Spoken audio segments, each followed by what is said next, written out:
બળવાઈ ward number 13નો આ વિસ્તાર છે. વરસાદી કાચનો જે સ્લેબ છે તે ફરી એક વખત તોડીને ફરીથી એની સફાઈની કામગીરી હાથ ધરવામાં આવી છે. શું કહેશો?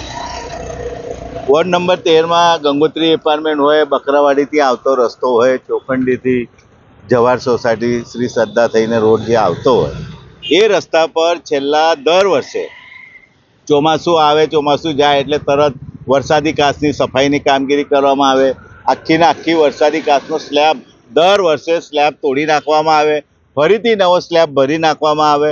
તો આવી રીતે કેવી કામગીરી તમે કરો છો? દર વર્ષે લાખો રૂપિયાનો ખર્ચો કર્યા પછી પણ અહીં ઘૂંટણ 2 ઇંચ 3 ઇંચ વરસાદ પડતો હોય તો ઘૂંટણ સુધી પાણી ભરાઈ જાય, એટલે પાણીનો કોઈ નિકાલ ના થાય. તો આવી કામગીરી કરીને લોકોના પરસેવાના વેરા ખોટી રીતે વેડફાઈ રહ્યા છે એવું દેખાઈ આવે છે.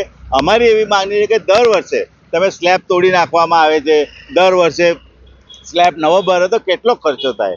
એટલે અમારી એવી માંગણી છે કે એક જ વખત એવો ખર્ચો કરો કે આ વિસ્તારમાં પાણી ના ભરાય, કેમ કે આખો રસ્તો બંધ થઈ જાય, કોઈ આમ ના જઈ શકે, કોઈ આ બાજુ ના જઈ શકે, એટલી ગંભીર પરિસ્થિતિ થાય તો પછી આટલો ખર્ચો કરીને હટશું. એટલે જે કંઈ જવાબદાર હશે, અધિકારી હોય કે કોન્ટ્રાક્ટર હોય, એ કમિશનરશ્રીએ ધ્યાન રાખીને એવા ઇજારદારને કામ આપવું જોઈએ કે અમારા વિસ્તારમાં ઠેર ઠેર જગ્યાએ જે પાણી ભરાઈ જાય છે એ ના ભરવું જોઈએ ને એક જ વખત એવી કામગીરી કરો કે એનો સારી રીતે નિકાલ થાય, લોકો સારી રીતે અહીંથી આવી જઈ શકે.